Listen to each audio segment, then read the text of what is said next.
Hello and welcome to the Quadcast. I'm the founder and host, John McAlevey. This podcast, while mainly for and about folks like me who have had their lives affected by a spinal cord injury, is really for anyone who just wants to be inspired. In this space, I speak with individuals who have had life-changing injuries and accidents, and yet in spite of insurmountable odds in many cases, have gone on to do amazing things with those lives. I'm reminded of the old metaphor that when life gives you lemons, you make lemonade. Well, my guests, they take those lemons and roll right over them with their wheelchairs and rollators on their journey. I'd like to thank you for lending me your ears for another session of OT and PT for the soul. So, what do you say we get this show on the road? Kenny Salvini, welcome to the Quadcast. How are you, my friend? I'm doing well, John. Thanks for having me. Yeah, after a few technical difficulties, we finally got the show on the road here, which is great. Hey, who says people north of 40 can't learn a thing or two, huh? That's absolutely the truth. So why don't we start, as I start all of my shows, at the beginning? So why don't you tell us, Kenny, where did you grow up and what were some things you were interested in your youth? Yeah, I was born in Southern California, but my family moved up to Western Washington when I was very young. We were an outdoors family. We did a lot of camping. I was really lucky. My folks built a home on Lake Tapps, so I had a boat in my backyard, a volleyball net in my backyard, and it was this little island community on a man-made lake, and it was a spoiled existence to say the least. Yeah. And and I kind of became that prototypical adrenaline junkie kid. My parents taught me to snow ski when I was about 3, and and then I got into wrestling and baseball and soccer, all those things, and then really got into wakeboarding after my early teens, and became kind of a competitive wakeboarder and had harbored delusions of going pro in that realm. And Wow. Okay. yeah, but I also wound up wrestling all the way through college, and Terrific. yeah. So lots of late nights where it's like, oh man, that could have ended badly today, kind of thing. Lots of cliff jumping and rock climbing, and Yeah. I was kind of that kid that could run up a wall and do a backflip. One of those types. Sounds like you tempted fate one too many times. And I always say that, a lot of times we end up in chairs by making bad decisions, and sometimes that still doesn't change after the fact. And trying to tone it down now in my 40s. That's Absolutely. for sure. I didn't realize you were from Washington. My college roommate was a basketball player, and he played a couple years for the Seattle Supersonics. Really? Yeah. Yeah. Who was that? He was sort of your journeyman power forward center. His name was Marty Conlon. And Okay. he did 2 years with the Kings. I'm sorry, with the Sonics. So I can remember he lived up on Queen Anne Hill, which was awesome. Yeah. And we used to go to Key Arena where they played. And I had never been out west before. I'm a Jersey guy. Okay. And so when I flew out there going over those mountains, I mean, we have some mountains around here and in Pennsylvania and whatnot, but it was like, oh, I'm looking out my window. My mouth was wide open at these snow-capped mountains, the Cascades and Mount Rainier, and such a beautiful life out there. So you were able to take advantage of that. That is awesome. Yeah, and like where Lake Tapps is situated, it's kind of in the shadow of Mount Rainier, and I mean, I've got the photos of me out on the lake, and the backdrop is the mountain, and I mean, you take it for granted when you live here. Sure. And I've had caregivers that moved from like Wisconsin, and like every time they turned a corner, it's like, oh my gosh, how do you get used to this? It's like, well, you kind of do. So yeah, well, you went from 2 great places, Southern California. I'm a San Diego guy. I've been there a few times, and if I could win the Powerball, I would move out there for the beautiful weather and just such a beautiful atmosphere. But you have to sort of win the Powerball to live out there, and then it's not cheap. No, it's not cheap at all. So you've had an active childhood and you're doing a lot of stuff, wrestling and all of that. How about now is your you mentioned you wrestled in college. Where did you go to school? Went to Central Washington University. It's a Division II school. Mhm. Kind of walked on, and wound up wrestling all 5 years. And yeah, I got to travel all over the country and get the crap kicked out of me by a bunch of really good athletes. What And was your weight class? I was 149 largely. Okay. All Yeah, right. so kind of a medium size. I always say 3 inches past little man syndrome. I was about 5'9". Okay. And, yeah, so, you'd come in weighing about 175 in the off season, cut down to about Yeah. 149. And Yeah, yeah. I was gonna say, tell me some horror stories about cutting weight. I had one of my best buddies around here wrestled at the Naval Academy, so I know he used to run in those, like, not a wetsuit, but one of those suits that you would oh, put yeah. on and you would just sweat. You lose 10 pounds in an hour. Really Oh, yeah. healthy for you. Oh, yeah, I'm sure I stunted my growth, Mhm. especially in my, later teens and early Of 20s. course, of course. Yeah. How about what did you study in school, and what were you planning on doing with your life, work-wise and whatnot? I joked, largely that, I majored in staying eligible for the wrestling team is, uh, is kinda how it, worked to an extent. And, Yeah. but my dad was a carpenter turned elevator mechanic, and he pointed me in the directions of like Mhm. electronics engineering. I was Cool. a Yeah, I was a math kid, so I could do all the math. But yeah, I got really good at regurgitating information and forgetting it. Go And yeah, I sat at graduation with a degree in electronics. I think I had a minor in math, a minor in computer science, and I was Okay. like, "Oh, shoot, I gotta use this?" Where do we And, go from here? yeah, yeah, so I wound up actually getting through a wrestling teammate's, connection. I wound up, of all places, working at the radio stations in Seattle. Very cool. Yeah, yeah, it started out with an engineering gig where I was setting up, like, remote broadcasts and live broadcasts and doing kinda some of the back end. But then we kind of figured out that I belonged kind of more in front of the thing instead of behind the scenes. I started doing a lot of promotions. And Wow. we had this gig that we had these four brand new V-Dub Beetles that were painted like John Paul, George and Ringo, because Okay.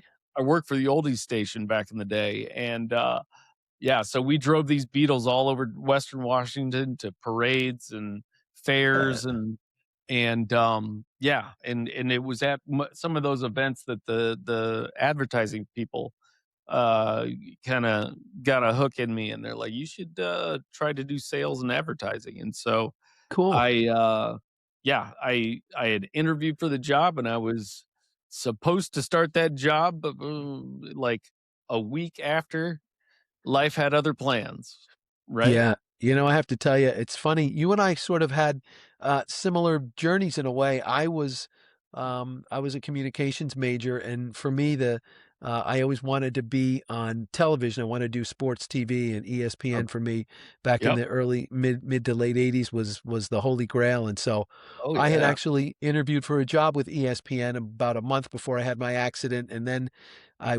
they called me my first week of rehab at Kessler and said, "John, you got the job." And I'm like, "Yeah, now I can't even wiggle my toes or move my fingers around." But yeah, isn't it strange how life has a way of sort of pulling the rug out from what we're trying to do? Oh, yeah. Yeah. Yeah, Yeah. the universe definitely had a different plan than I had in mind. It sure It's did. interesting because, yeah, before you said you were injured at 24, I mean, I was 6 weeks out of my 24th birthday. Mm, Yeah, I was 23 and yeah. So why just don't 8 you months. tell us? Yeah, Yeah. tell us about the day that changed the trajectory of your life. What sort of do you remember before, during, and after? Yeah, so, I'd gotten back into snow skiing after I took about 8 years off to wrestle. Mhm. And, winter sport, you couldn't really there wasn't much time to get back on the slopes. And that's when the terrain parks got really big, like the X Games. Mhm. And, the one of the main, hills that we've got on Snoqualmie Pass here, back then it was called Ski Acres, now it's, Summit Central. yeah, they had a half pipe and a handful of jumps Mhm. that, yeah, that it took me a while to get kind of my ski legs under me to figure Sure. out timing and all of those things, and so, yeah, my dad and I would go up night skiing on Wednesday nights, and, it was probably my 4th or 5th time up there, and of course, I went right for the terrain park every time, Of course. and yeah, and, Double diamond. oh, yeah, yeah, the Black steep and diamond. deep. I grew up Mm, on, like, old Warren Miller films, okay.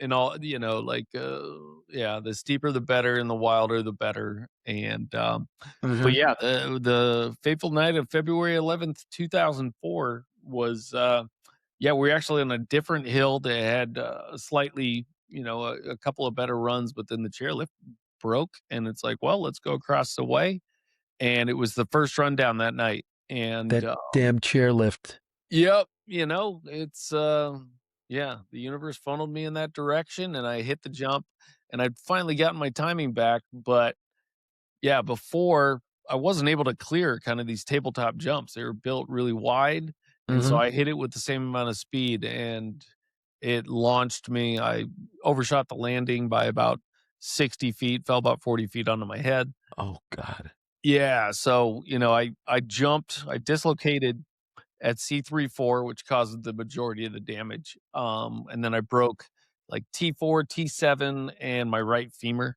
all in one Mm, shot. yeah. Well, if you're Yeah, gonna do it, you might as well do it all. Do it right. yeah, that was kind of our line in the families: go big or go home. But sometimes you go home in a wheelchair. So Yeah, oh gosh. yeah, yeah. So Did your father see it all happen? Was he there? What he was on the other side of the mountain. So Oh, I was okay. with a couple of buddies. One was a longtime friend of his and coworker, and Mhm. another one of my buddies that we camped with, like, Jeez. on family trips quite often. And, I blacked out on impact, and, Oh, yeah. but then I woke up, like, within seconds, and I was still sliding through the snow. Oh, man. And yeah, and And so I look eh up and lights out, nothing. yeah, yeah.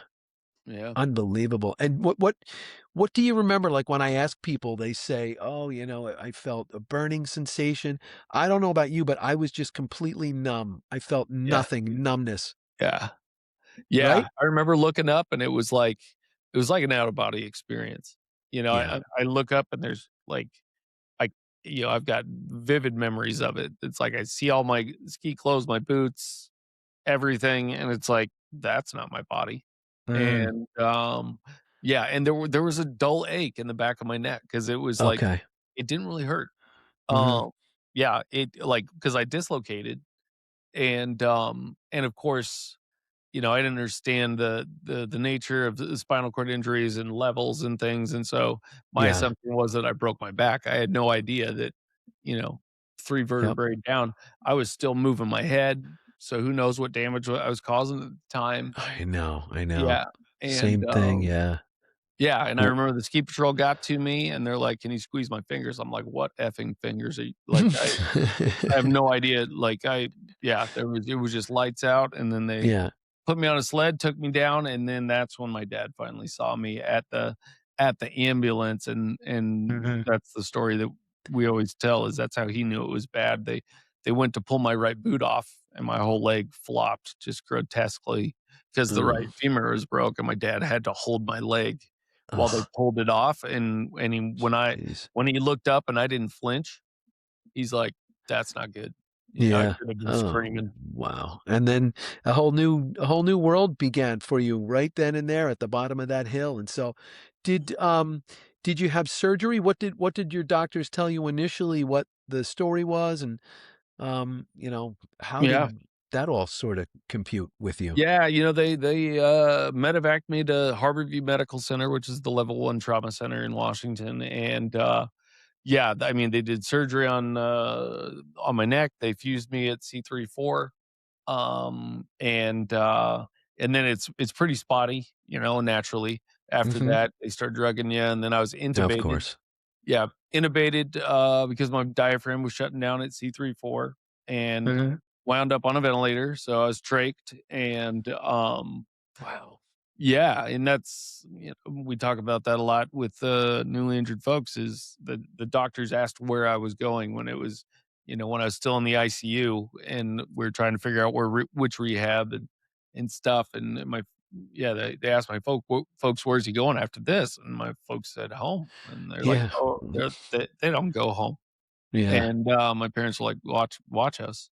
And, yeah, and I mean, they told me I'd never breathe again, that I'd never get off the ventilator. Wow.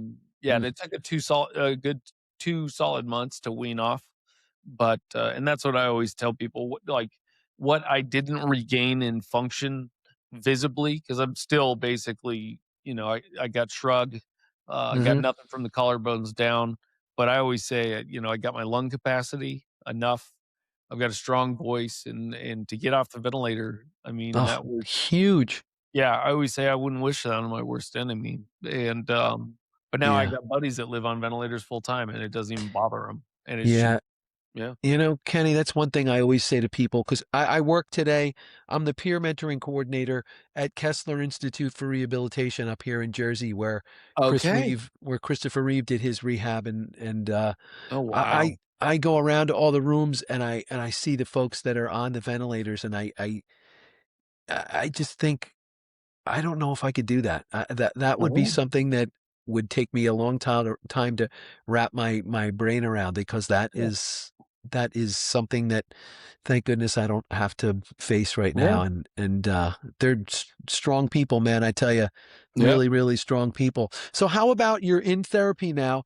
How important are family and friends to your recovery? Were you close by that your buddies could come and see you? I was lucky enough. I rehabbed 7 miles from the house that I grew up in, so all yeah, of my boys would come in from the city on the weekends, and they used to joke with me because all my therapists were all women, and they were okay, all around my age, so they say, "Hey, let's go visit John at the sorority house." I'm like, "Come yeah, on, I'm trying to rehab here. This is not some sorority deal." yeah, So man. did your buddies, stay active with you?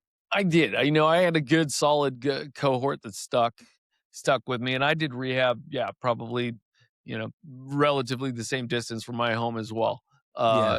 At Good Samaritan in Puyallup, and Yeah. yeah, my parents brought me home or brought me there and weaned off the ventilator, and yeah, I mean, we're pretty social family as it was, but I mean, between wrestling teammates in school, baseball and soccer teammates, and a family. I mean, my tribe showed up in Good. mass.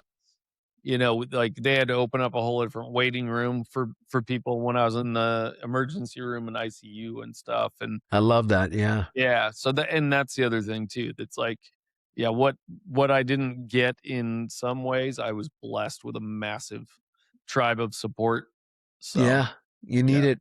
I don't know how I see, as I mentioned, I'm in the hospital twice a week, and I see some people that have that great support, and then I see others that who are in the room and no one comes to see them, and I yeah, don't know how I would have been able to process that, and thank God, neither one of us didn't have to do yeah, that. Which brings me to the question, these injuries rob so much from us physically. We heard what it did to your body and what you weren't able to do any longer. But what people don't realize is how they affect us mentally. And I know that it twisted me up for a while there after all this happened. But I know your story is a sort of in the same way. How did this affect you once you're home and you're out and you're coming to grips with the fact that I'm not going to walk anymore and I'm not going to do X, Y, and Z, and it's like, yep, whoa, mind blowing. So tell us how that sort of went for you and how your journey yeah, went from there. yeah. I visit a lot of people with the Here Now project, and I always tell them that yes, this is a physical injury, but it's a mental, emotional, and spiritual crisis as well. It's an identity crisis, especially as a young man. You Uh-huh. know, a kid. I mean, I look back at 23. I mean, so young, and Uh-huh. um, yeah, and it was impossible for me to wrap my head around it. I came home to the house my dad built. And rolled past the pickup I had just bought and not made a payment on and up a ramp that shouldn't be at the front of our house. and you go in the front door and you have these massive bay windows that look out on the lake where I was, that dude that was doing flips all over the place, and that was my lake in my mind, and Mm, roll right past the staircase to my room I'll never go back up to. mhm. And yeah, and then my parents let me have the master on the main floor, and I always say it was a deep dark hole that I was stuck in for a long time. Yeah, yeah. It was a good solid 6 years of not seeing anything out in the world for me. Uh, Mhm. Was and it anger? Was it anger? Was it fatigue? Was it, I can't do this or people are gonna look at me differently? I mean, was it a lot? Because I've had all of the above. I yeah, will if I could raise my hand, Kenny, which I can't do, I right. would raise my hand because I went through all of those emotions and I got to a point where I thought, you know what? If being this down and angry and sullen would make my situation better, then clear me out a spot and I will do that all day long. But it just made me worse, and so I just kind of, Yeah. moved along. And so what was sort of the emotions that you were going through, and then what was the impetus to sort of pull you out of that rabbit hole, as I like to call it? Yeah, yeah, like you said, all of the above, anger, massive depression, just yeah, not knowing how to move through the world, and, like, the spiritual aspect, like, "Why did God do this to me?" kinda thing, and, um, and yeah, I always think of the Linkin Park song, "I tried so hard and got so far, but in the end, it didn't matter," and that's Yeah, really how that stuck with me, yeah, and, yeah, well, and there were, health complications. I mean, sure.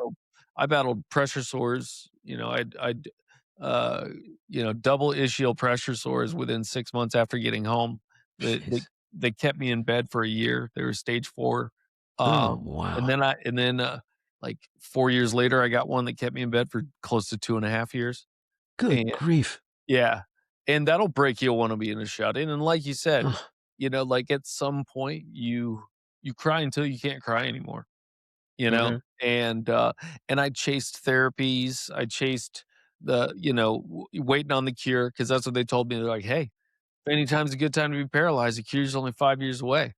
And Yeah, right. so, yeah, I did the exercise therapies, and I was it I spent 2 hours driving to kind of Redmond in Microsoft's backyard to do 2 hours of therapy and then drive 2 hours home, Yeah. and at some point, it was like, I'd rather go to movies with my buddies than than spend all this time doing this and not seeing progress. Exactly, yeah, yeah. Mhm. That's the thing, you invest all that time and energy and effort, and it's like, "I'm not getting any better." Yeah, But what we don't really see because 'cause we're living in the moment is that we sort of are getting better. It's just not like we're not gonna run around anymore. You're not gonna, yeah, get out of there and water ski, and I'm not gonna throw a baseball anymore and all of that stuff, but yeah, it does, and I'm finding out in real time. I mean, you and I spoke before we hit the record button about aging with a spinal cord injury, and the old move it or lose it, man, I tell yep, you, when COVID rolled around and I was locked up here, I atrophied so my doctor said, "John, you got deconditioned," and it's yep, kicking my tail, Kenny, and I'm still trying to get back to square one, and, yeah, I'm pushing 60, and really, move it or lose it is so important, so we have yeah. to do something. Oh, yeah, you gotta maintain the machine. I didn't do myself any favors in those first 6 years, Mhm. with the sores, with the, everything else. I think probably the biggest thing that I did have going for me is just my athletic career. So, my body was in really, really good shape before I Yeah, got hurt, yeah. and I'm still really limber, and, don't have contractures or any of that stuff, and, That's terrific, yeah. yeah, but you asked about kind of the impetus. It was Yeah, a threefold thing, I would say. Yeah, I'm one of the lucky ones that it just so turned out that the jumps that were built on that mountain were built horribly designed, and there were lots of signs of injuries prior to my injury. So we had a lawsuit that we wound up winning, and good, and that cleared some of the financial hurdles that great. all my people face, and Mhm. um, Yeah, and so that kind of got me even more, like, re-engaged. It's like, man, I got a lot to be grateful for. Yeah. And, um, and then, of course, like most dudes, it wound up being a girl that I chased out, an old nurse from rehab that came back into my world, and we figured out it was more than just friends, yeah, and she dragged me out to on our first date to, a fundraiser to meet her dad and stepmom, and, I'm at this Kiwanis fundraiser, and I'm Right. a dude that's 40 years post-injury. Wow. He's a C5.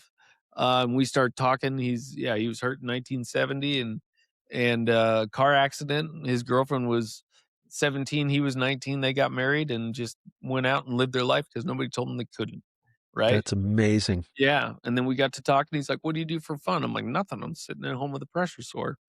And he told me about the Ride cushion, which is a custom molded cushion that offloads your ischial bones completely, and that wound up getting me healed.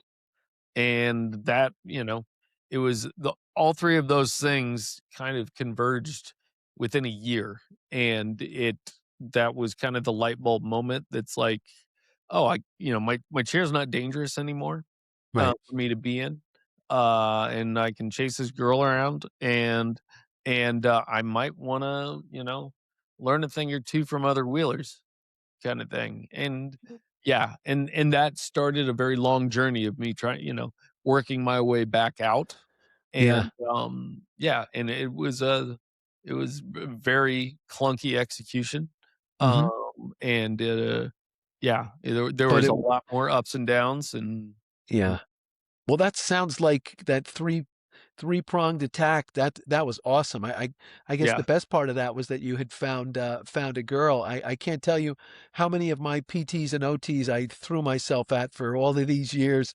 Unfortunately, I haven't found that one yet. I'm still trying to find somebody. It's not easy when you're in our position, yeah, because we look different, we act different, we walk different, yep, it's and a lot of that is an excuse. I'll readily admit that it's an excuse, and I just don't, right, have the stones sometimes to put myself out there and to approach anybody. And but I'm so thankful for you that you were able to find that. I mean that is huge. yeah. And so all of this comes together and that couple that you met, they sound like dynamos, and what a blueprint for you to sort of follow. Like, look at this guy. I mean, if he can Well, do it, I mean, and yeah, it was as great as it was. The missing piece is I had a dude that was 40 years post-injury as a peer mentor in the hospital, and I mm, wanted nothing to do with him because I wasn't ready, right. and this guy was a heavy hitter. He was actually hurt the same year as the other dude was, Hmm. and, but because he was like a C5 at the time and had more function than me, all I could see were the differences and not the similarities. Right. Right. And all I saw was this quad that's been doing it for 30 years, and, after seeing that Yeah. right out of the gate of being injured, it's like, that's not who I'm gonna be.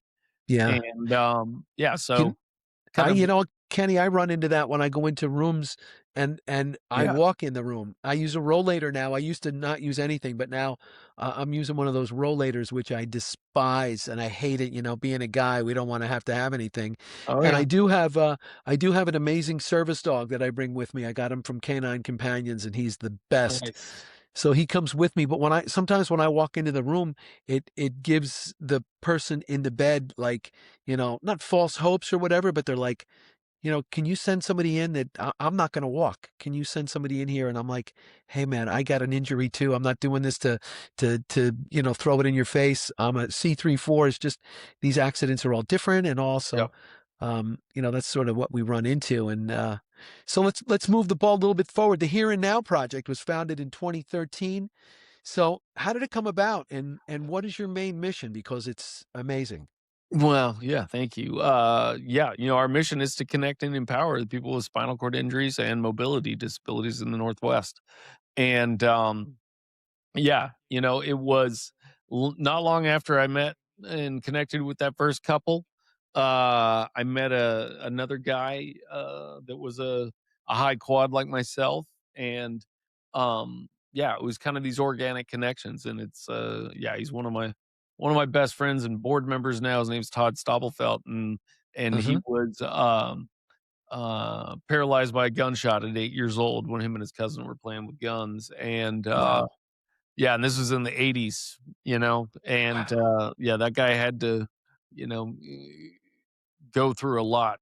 And but yeah, he invited me out to the 25th anniversary of his injury. And Okay.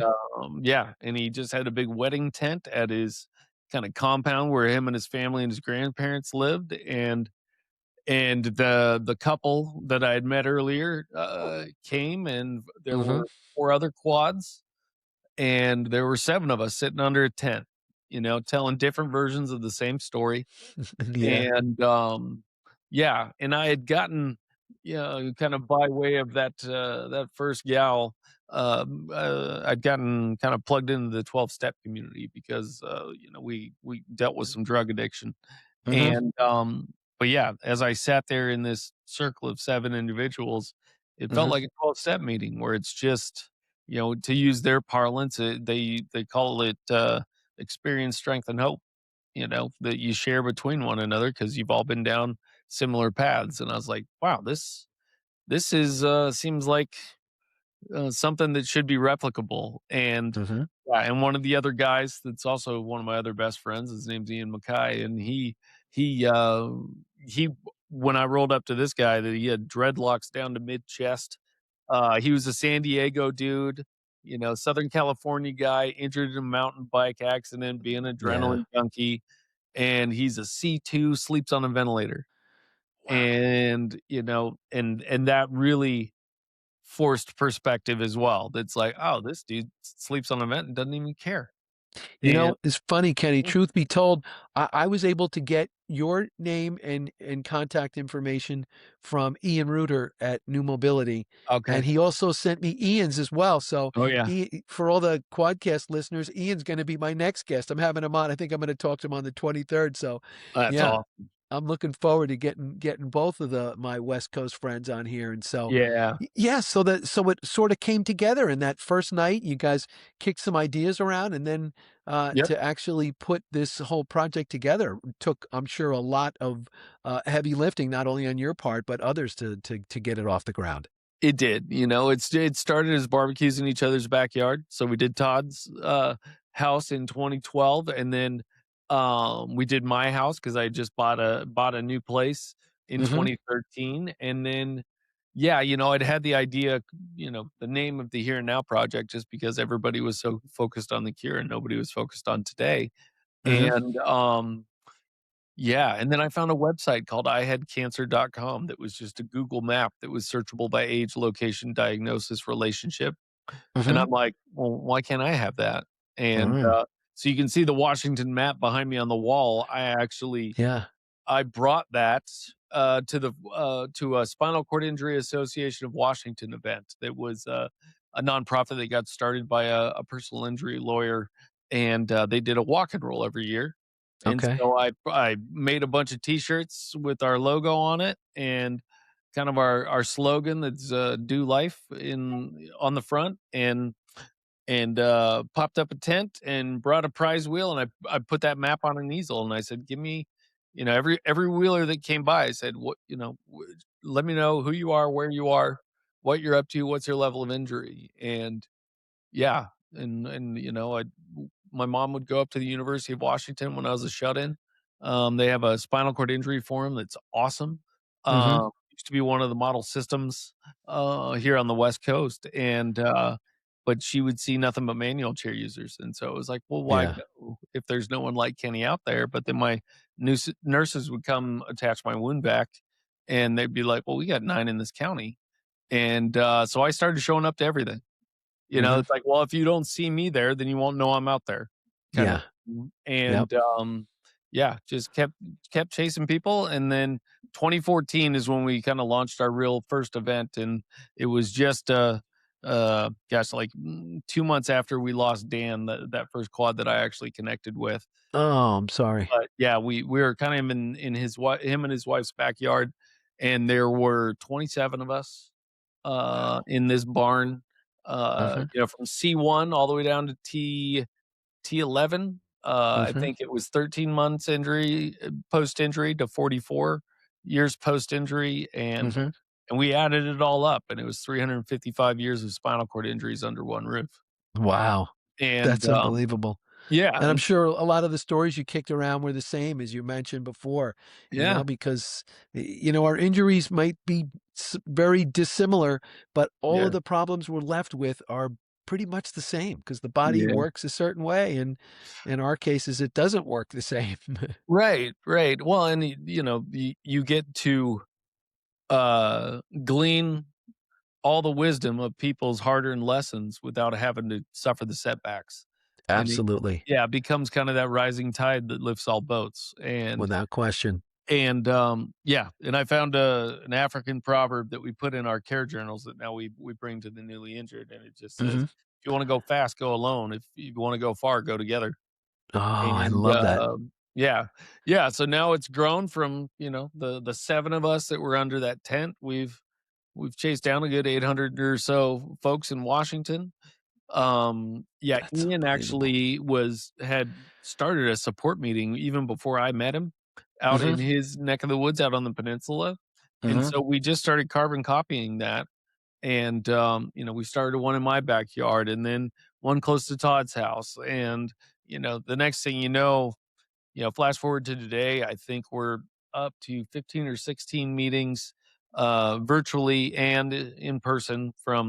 We've got the Bellingham at the very northern border all the way down to Vancouver, Wow. down by Portland. Yeah, Ian's got kind of Port Angeles Squim out on the peninsula, and we're Mhm. making inroads in Eastern Washington right now with like Wenatchee, Spokane. Yeah, and so we do the support meetings, and then we bring care packs to the newly injured, just like you do. So it's Yeah. coming Well, into the that's hospital and saying, "You don't yeah. have to go through it alone."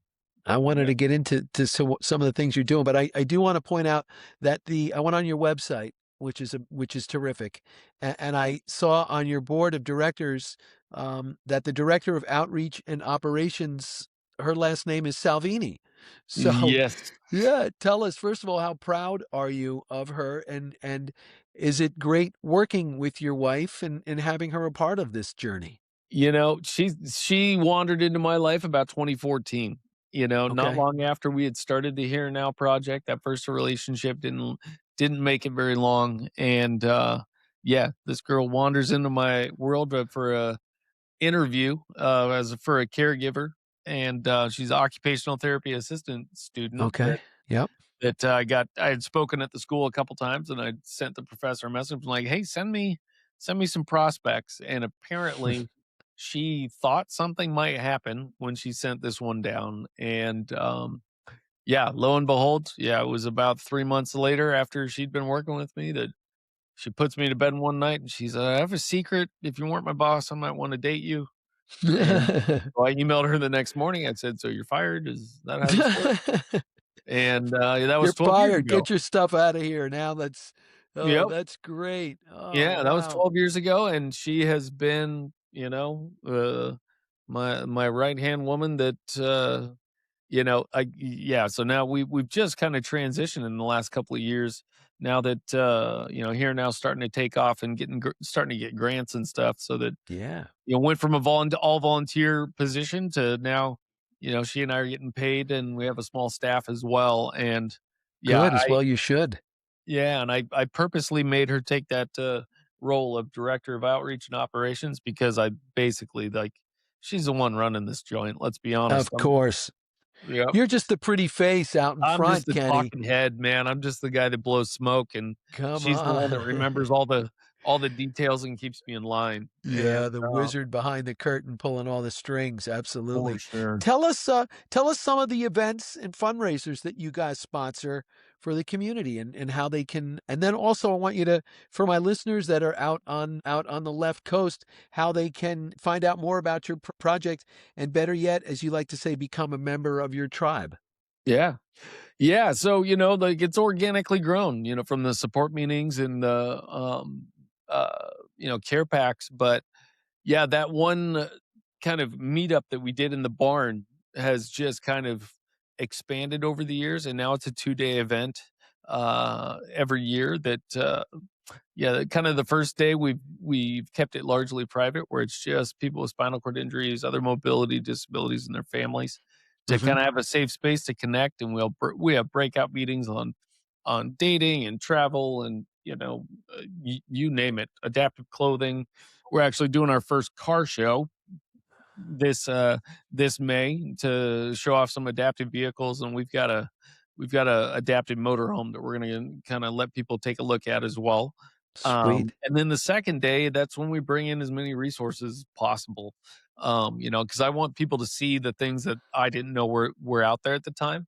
Because I know full well that all it takes is one connection, and whether it's one piece of technology or one piece of information that can absolutely change or save your life, because that was my experience. Yeah. And yeah, so we bring about 30 plus different organizations to have tables. It's kind of a mini abilities expo. Wow. And then we do adaptive sports demos. We get all the local sports organizations. We've got wheelchair basketball, wheelchair rugby, power wheelchair soccer, pickleball, tennis, fencing, golf, bowling, yeah, yoga, weightlifting. Yeah, I think we got a circus crew that's coming this time. Yeah, because I just want people to find their thing. I don't care if it's underwater basket weaving or jumping out of planes. Like you got to find something that will, if it reconnects your story and unlocks the path that you see forward, right? Yeah. Yeah. That's terrific. And how do you locate all of these, outlets and people that do all this stuff? Who does a lot of that legwork? Well, I'm a big proponent of it's not what you know, it's who you know. Yeah. And we've built up our board pretty strong over the last couple of years. We really expanded it, and but yeah, I mean, it's the not rocket science. It's just showing up, Right. and Yeah. there's just a really great community that's we're really supportive of one another. We've got multiple sports organizations, um, Mhm.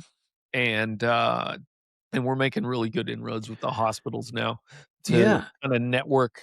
We're trying to network most all of Washington, because like with this day and age, I know in the '90s you got a good 6 months of rehab, and I got 3 months.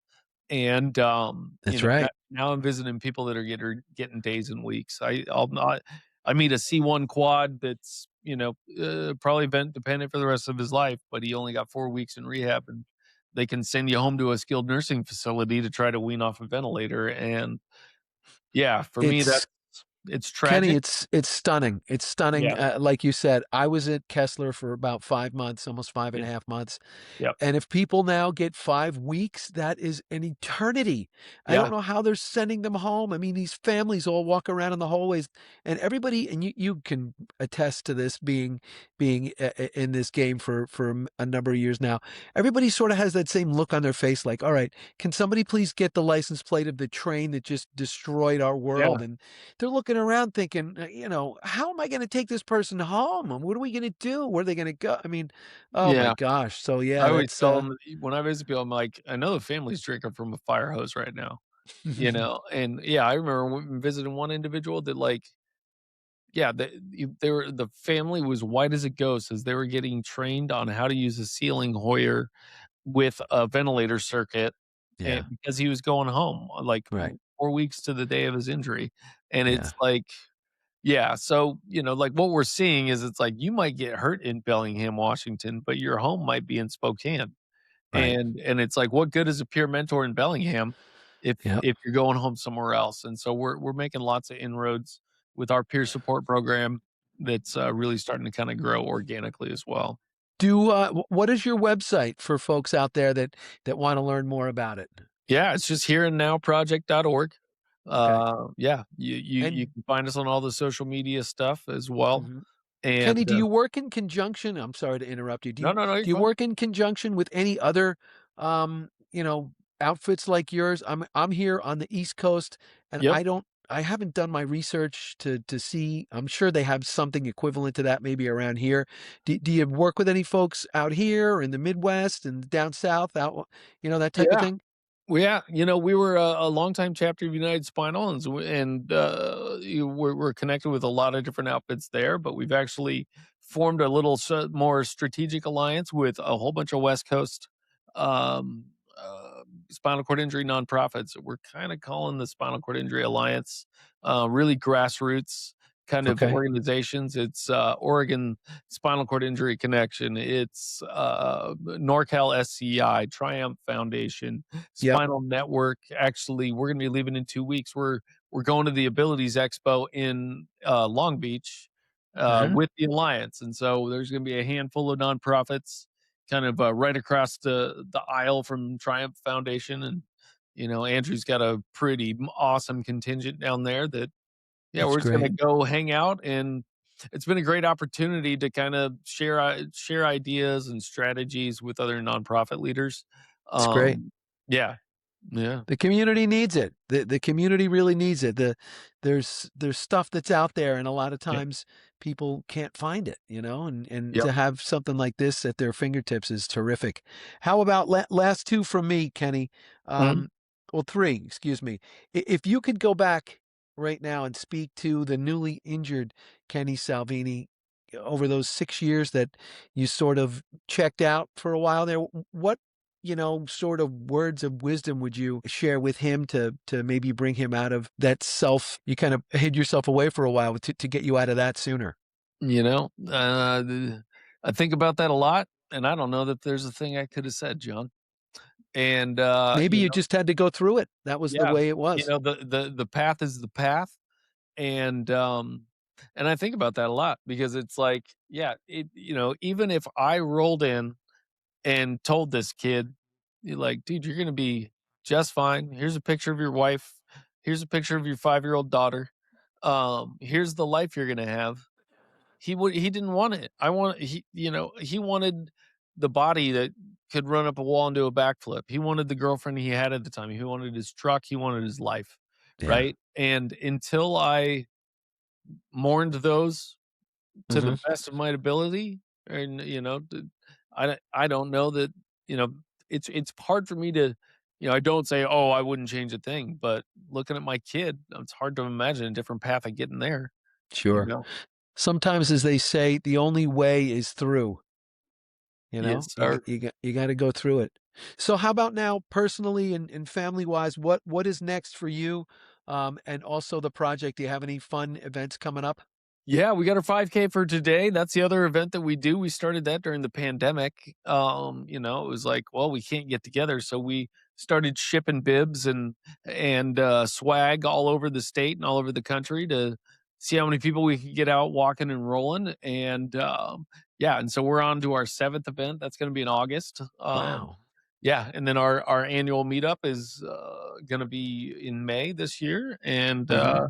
yeah, so those are the next big events. But man, we got my wife's doing helping coordinate adaptive pickleball with Seattle Adaptive Sports, and she's also coordinating with Rainier Adaptive Sports, which is out of Tacoma. We got a dance church event coming up where it's an hour of music and no talking allowed. You just gotta Oh, move. And it's a blast with this great dance troupe. Um, yeah, like my short line is I always tell people is I throw parties with wheelchair users, and it's not far off. But now, but there's a big caveat with that. That's like yeah. I d I'm quickly learning I throw parties with privileged paralyzed people, and, Yeah. like, if you don't have a van, if you don't have a high-speed internet, you're not getting to our stuff, and, especially as of late, we've got a handful of folks that have been, you know, falling through the cracks of the system, and they're in Uh, skilled nursing facilities, and right. we're trying to walk through them through that process of how to get them back out, and, Yeah. so it's kinda Yeah. yeah, it's the sour and the sweet with this job, so Well, you have certainly got a lot on your plate. You're spinning a lot of plates, Kenny. hey, I call it herding paralyzed cats. And, it's, yeah, cats alone are enough, but yeah, Right. it's a lot, but it's good It's a problems to labor of have. love. Yeah. Yeah. It's a labor of love. And so it'll bring me to my last question. It's one that I'll tell you the story behind it. I was waiting in a long hallway to see my physiatrist. This has got to be about 10 years or so ago. And I'm waiting with one of my best buds from high school, who unfortunately he also had a terrible spinal cord injury. He was Oh, wow. wakeboarding, something that you probably did back in the day. Oh, buddy, lots of it. Yeah, and he got wrecked, and his name was Tommy. We used to call him T. So we're waiting there. I said, "Hey T, if I could snap my fingers right now and you would be completely able-bodied again, what do you think the first thing you would do would be?" And I look over at him, and he wasn't the brightest bulb on the Christmas tree, and I could see the smoke pouring out of his ears as he's coming up with something. And I heard from behind me a woman say, "I would go out and garden in my yard. I miss doing that." And then Yeah, there was a gentleman off to my left and said, "I'd go out in the garage and fix my car and tinker with my old Mustang." And I thought, that's a pretty interesting question, because yeah, everybody's going to have a different answer. And so yeah. I posed that to you. If what do you think, if you would be completely able-bodied again, what's the first thing you would do? I would grab my kid and throw her up in the air and catch her. I tell you that right now. That's she loves my little neck hugs, but to squeeze that little girl, Uh, and to give my wife a hug, I think those would be the first things. Because, yeah, at least my wife made the questionable decision to marry a quad, but this kid had no choice, yeah, but she's a fantastic kid, and yeah. I know it's gonna be a mixed bag that she inherits from this having a quad dad, you know. hmm But She's privileged to have someone that, with your outlook and with the yeah, strength and all that you embody. She well, I will, and she'll appreciate be that. better for it. I don't have any kids of my own, but I have a niece and nephew who've grown up around me. They don't know me other than, Yeah. spinal cord John, and they're so compassionate, and they're so, I see them around other people, and Oh yeah. it's something that, sure, she'll miss out on certain things, but Of she's going to course. gain so much from being around you and learning from you. And it's a great answer. Thank you. Yeah, and Really. I've got that preview because my sister's got 3 kids, 3 girls Uh-huh. that are now 23, almost 21, and almost 17, and, yeah, I had one on my foot pegs, one on my lap, one hanging off the back at all time, and lo and behold, these girls are, at least a few of them, a couple of them are gravitating towards, the Hmm. healthcare nursing side of things, Yeah. and, but yeah, yeah, they don't bat an eye at nothing with You me. were the cool Uncle Kenny. Let me tell you, they got to ride. How many uncles do you get to ride on the back of a rig for? Oh, yeah, especially the youngest, man. She was my hood ornament. She was a fixture on my lap growing up, man. Oh, Yep. wow. Well, that's terrific. Kenny Salvini from the Here and Now Project, thank you so much, not only for all you do for the community out your way and around the country, because I know it's something that's catching on in a lot of different spots, but also for joining me today and telling my story, telling your story, excuse me, your inspirational story of triumph from tragedy. And it's been a pleasure getting to know you, and hopefully we can stay in touch and remain friends. Absolutely. I'll let you know the next time I'm out in Jersey because 'cause I'd love to hook up. And that will do it for another episode of the QP. If you would like to learn more about the Here and Now Project, please visit hereandnow.org. We will be back again in a week's time with another inspirational episode, this one starring Kenny's good friend Ian Mackay. Until next time, I'm John McAlevey, and I thank you for your time.